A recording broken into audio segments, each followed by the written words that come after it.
The infamous asbestosis, a lung disease that is developed through extreme exposure to asbestos fibers. But before we dive into asbestosis, I'd like to give you a brief history lesson on asbestos.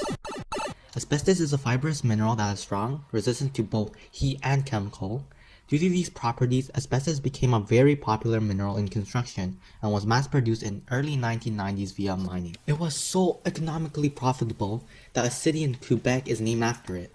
Well, how did this magnificent mineral cause one of the most deadly lung disease? In this video, we'll be taking a look at asbestosis, the cause, symptoms, treatment/prognosis, and technologies and techniques used to diagnose and treat it.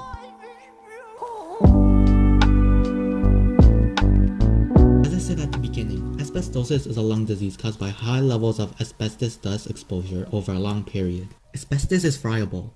Friability is the tendency of materials to break down under little amount of pressure.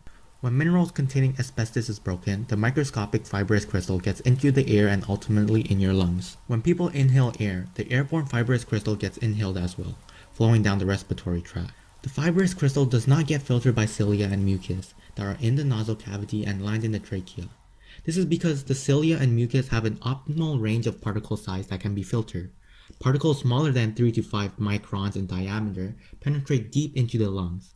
This includes the asbestos fibers, which are about 0.1 to 10 microns. It goes all the way into the alveolus, sticking onto the delicate tissues. This causes the immune cells called macrophages to engulf the asbestos fiber.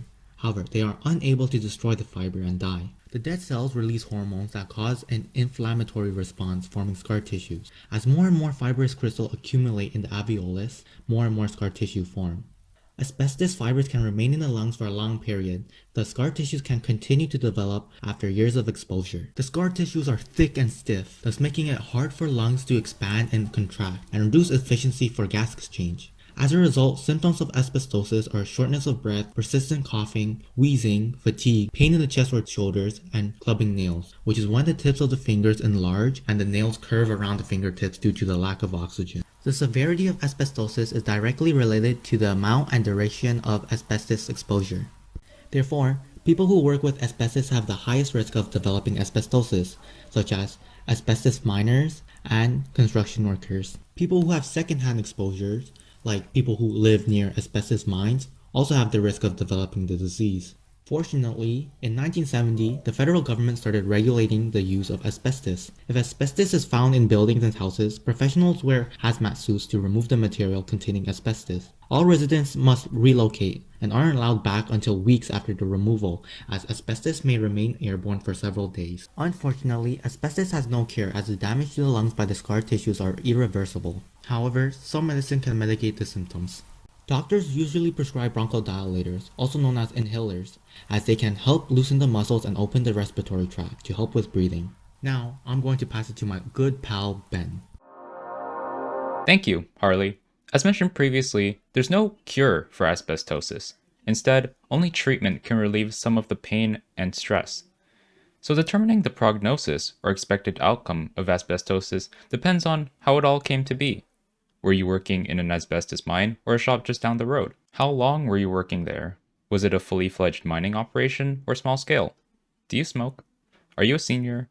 All of these factors come into play, affecting severity and life expectancy. This is because the length and concentration of exposure to asbestos, among other factors, all affect a person's future.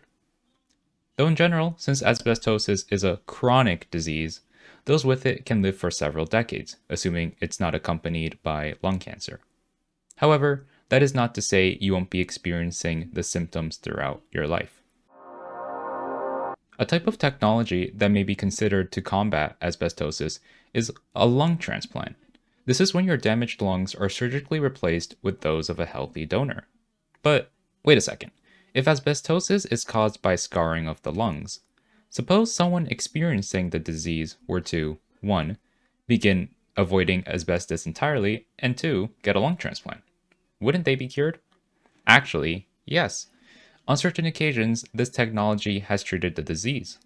However, a doctor would not recommend it, as the drawbacks of receiving a lung transplant greatly outweigh the benefits of solely curing asbestosis symptoms. Or, another way to look at it, Adjustments to lifestyle, like exercise and diet, can be more beneficial than receiving a lung transplant. Therefore, lung transplants are only an option if you have asbestosis accompanied by a much more deadly disease, like lung cancer. One risk of receiving this procedure is something called organ rejection. This is when the immune system sees the new lung as a threat. So, in order to protect you, it can start attacking the new lung, which, in turn, inflicts unnecessary harm to the body. This can cause the entire procedure to fail. In order to prevent organ rejection, even after the procedure, you will have to take immunosuppressants every day for life. Immuno relating to the immune system and suppressant relating to suppression, this medication basically tells your immune system to stop working so hard. Therefore, the second downside to this technology is that your body becomes highly susceptible to infection. If hard to conceptualize the effect of immunosuppressants, think about the time you tried downloading a movie for free off the internet. If your antivirus is disabled, your risk of getting a virus is high. This technology is life-saving if you think about the situations it's used in. Physically, you may feel like a 50-pound burden has been lifted off your chest. No more restrictive pain on your shoulders. Like you can run around again without stopping to cough. Like you have the same energy as you did 10 years ago. It can provide you years of life.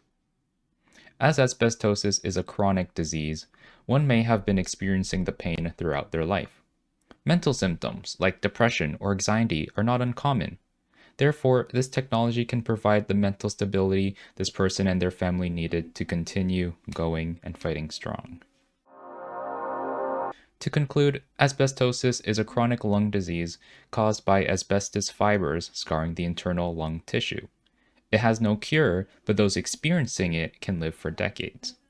If accompanied by cancer, it can be treated via lung transplant. This technology can temporarily save your life, but has some detrimental risks involved. I hope you enjoyed our presentation, and thank you.